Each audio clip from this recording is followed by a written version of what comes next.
കുഴൽക്കിണർ സംസ്കാരത്തിലേക്ക് മാറിയത് ഭൂഗർഭജലത്തിന്റെ സംഭരണശേഷിയെ അപകടകരമായ രീതിയിൽ ബാധിച്ചെന്ന പഠന റിപ്പോർട്ട് പുറത്തു വന്നിരിക്കുന്നു.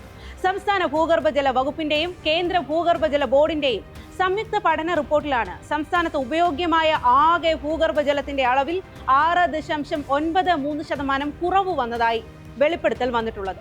ദിനം പ്രതി സംഭരണശേഷി കുത്തനെ താഴേക്ക് പോകുകയാണ് എന്നാണ് കണ്ടെത്തൽ. സംസ്ഥാനത്തെ 30 ബ്ലോക്കുകളിലെ ജലനിരപ്പ് പരിശോധിച്ചതിൽ 20 ഇടങ്ങളിലും വെള്ളത്തിന്റെ അളവ് കുറയുന്നതായി കണ്ടെത്തി. സംസ്ഥാനത്തെ 2514 തദ്ദേശ സ്ഥാപന വാർഡുകളിൽ ജലക്ഷാമം രൂക്ഷമായെന്ന പഠന റിപ്പോർട്ടും പുറത്തുവന്നു.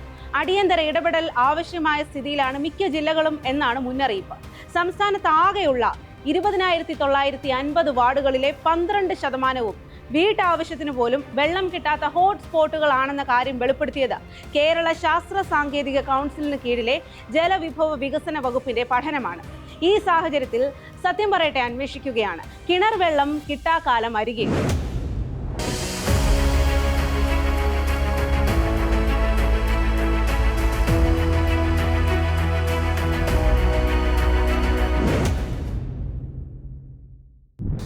ഭൂജല വകുപ്പ് സംസ്ഥാനത്ത് സ്ഥാപിച്ച 430 നിരീക്ഷണ കിണറുകളിലെ ഫെബ്രുവരിയിലെ ജലവിധാന പരിശോധനയിൽ 49%-നും ജലനിരപ്പ് താഴ്ന്നതായി കണ്ടെത്തിയിട്ടുണ്ട്. ചില പ്രദേശങ്ങളിൽ 2 മീറ്ററിലധികം ജലവിധാനം താഴ്ന്നു. 4 മീറ്ററിൽ താഴെയാകുന്നത് വെള്ളം കിട്ടാത്ത അവസ്ഥയാണ് സൃഷ്ടിക്കുക. അത്രത്തോളം എത്തിയില്ലെങ്കിലും അതിഗുരുതര സാഹചര്യമാണ് ജലവിധാനത്തിൽ ഉണ്ടായത് എന്നാണ് ഭൂജല വകുപ്പ് അധികൃതരുടെ കണ്ടെത്തൽ. 2 മീറ്ററിലധികം ജലവിധാനം താഴ്ന്ന സ്ഥലങ്ങൾ അടിയന്തര ശ്രദ്ധ വേണ്ട പ്രദേശങ്ങളായാണ് വിലയിരുത്തുന്നത്. കോട്ടയം ജില്ലയിലെ മുണ്ടക്കയം, കാഞ്ഞിരപ്പള്ളി, ഏറ്റുമാനൂർ, വയനാട് ജില്ലയിലെ തിരുനെല്ലി, കണ്ണൂർ ജില്ലയിലെ കേളകം, വേങ്ങാട്, കൂത്തുപറമ്പ് എന്നിവയാണ് ആ പ്രദേശങ്ങൾ. 21% കിണറുകളിൽ ജലവിധാനം ഗണ്യമായ രീതിയിൽ കുറഞ്ഞുവെന്നും പഠനം വെളിപ്പെടുത്തുന്നു. ജലസുരക്ഷയ്ക്ക് ഭീഷണി ഉയർത്തും വിധം 8 പ്രദേശങ്ങളിൽ 2 മീറ്ററിൽ താഴെയും 23 പ്രദേശങ്ങളിൽ 1 മുതൽ 2 മീറ്റർ വരെയുമാണ് കുറവ് രേഖപ്പെടുത്തിയത്. കുഴൽക്കിണറുകളിൽ നടത്തിയ പഠനത്തിൽ ഭൂജലവിധാനം അപകടകരമായ രീതിയിൽ കുറയുന്നത് ആലപ്പുഴ, കൊല്ലം, തൃശൂർ, പത്തനംതിട്ട എന്നീ ജില്ലകളിലാണ്. റാന്നി, ബാലുശ്ശേരി, ഇരിക്കൂർ ബ്ലോക്കുകളിലാണ് കുഴൽക്കിണറുകളുടെ ജലവിധാനം വൻതോതിൽ കുറഞ്ഞത്. അതേസമയം വയനാട്, മലപ്പുറം, തിരുവനന്തപുരം, കോഴിക്കോട് ജില്ലകളിൽ ഭൂരിഭാഗം കിണറുകളിലും ജലവിധാനം നേരിയ തോതിൽ കൂടിയിട്ടുണ്ട്. തിരുവനന്തപുരം, കൊല്ലം, ആലപ്പുഴ, എറണാകുളം ജില്ലകളിലെ കുഴൽക്കിണറുകളിൽ 69.23% എണ്ണത്തിലും ജലവിധാനത്തിൽ നേരിയ വർധന വന്നിട്ടുണ്ട്. കൊല്ലത്തെ ചില പ്രദേശങ്ങളിലെ ട്യൂബ് വെല്ലുകളിൽ ഗണ്യമായ കുറവും രേഖപ്പെടുത്തിയിട്ടുണ്ട്. മഴയിലെ കുറവ്, ഭൂജല ഉപയോഗത്തിലെ വർധന, അശാസ്ത്രീയമായ കുഴൽക്കിണർ നിർമ്മാണം, ഭൂമിക്കടിയിൽ വെള്ളം നിലനിർത്തുന്ന പാളികളിൽ ഉണ്ടാകുന്ന മാറ്റങ്ങൾ എന്നിവയാണ് ജലനിരപ്പ് അനിയന്ത്രിതമായ രീതിയിൽ കുറയാൻ കാരണമെന്ന് റിപ്പോർട്ടിൽ പറയുന്നു. 2015 മുതൽ 2025 വരെ 10 വർഷക്കാലം വേനൽക്കാലത്തെ ഭൂജല വിധാനത്തിന്റെ ശരാശരിയും ഈ മാസത്തെ ജലവിധാനവും തമ്മിലുള്ള താരതമ്യത്തിലാണ് അപകടകരമായ തരത്തിൽ കുറവ് കണ്ടെത്തിയത്. സംസ്ഥാനത്തൊട്ടാകെയുള്ള ഭൂജല വകുപ്പിന്റെ 738 നിരീക്ഷണ കിണറുകളിലെ ജലനിരപ്പാണ് പഠനത്തിന് ഉപയോഗിച്ചത്. മേയിൽ വേനൽ ശക്തമാവുകയും മഴ ലഭിക്കാതിരിക്കുകയും ചെയ്താൽ വീണ്ടും ജലവിധാനം കുറയുമെന്ന് അധികൃതർ ചൂണ്ടിക്കാട്ടുന്നു. 1 മീറ്ററിനും 2 മീറ്ററിനും ഇടയിൽ ജലവിധാനം കുറഞ്ഞ പ്രദേശങ്ങളിൽ പ്രത്യേക ശ്രദ്ധ നൽകേണ്ടതുണ്ട്.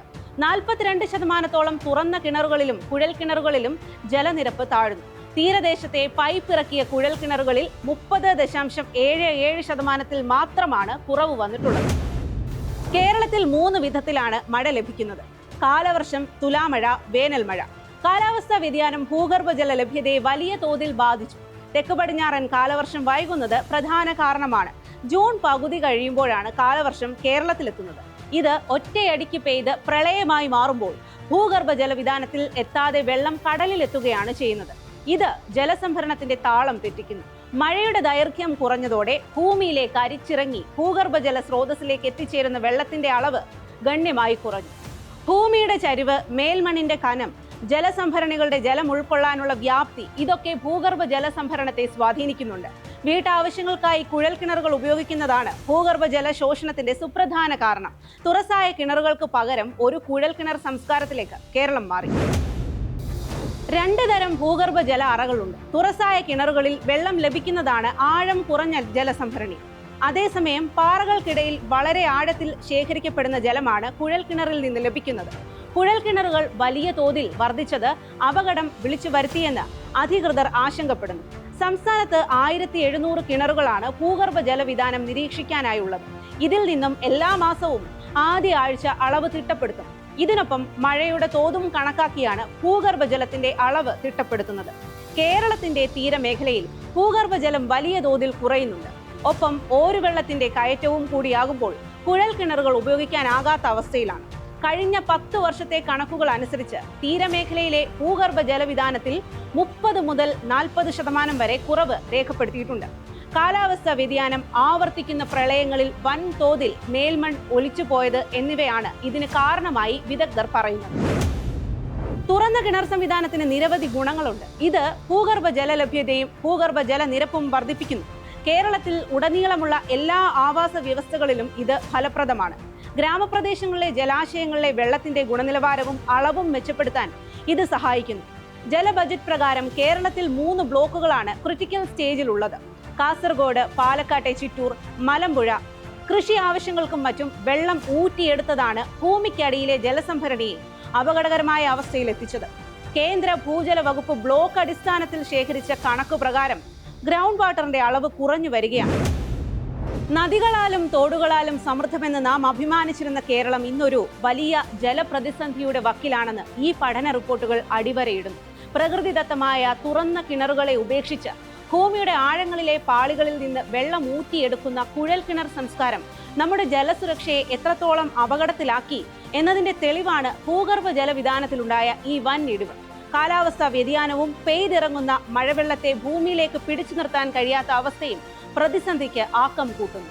1-2 മീറ്റർ ജലനിരപ്പ് താഴുക എന്നത് കേവലം അക്കങ്ങളല്ല, മറിച്ച് വരാനിരിക്കുന്ന വലിയൊരു വരൾച്ചയുടെയും കുടിവെള്ള യുദ്ധങ്ങളുടെയും മുന്നറിയിപ്പാണ്. ഭൂഗർഭ ജല ചൂഷണം തടയാൻ കർശനമായ നിയമനിർമ്മാണവും നിരീക്ഷണവും അടിയന്തരമായി നടപ്പിലാക്കേണ്ടതുണ്ട്. ഭൂമി ദാഹിച്ചാൽ നാളെ നമ്മളും ദാഹിക്കേണ്ടി വരും എന്ന സത്യം തിരിച്ചറിയുക തന്നെ വേണം. ഇതോടുകൂടി സത്യം പറയട്ടെ പൂർണ്ണമാകുന്നു. നമസ്കാരം.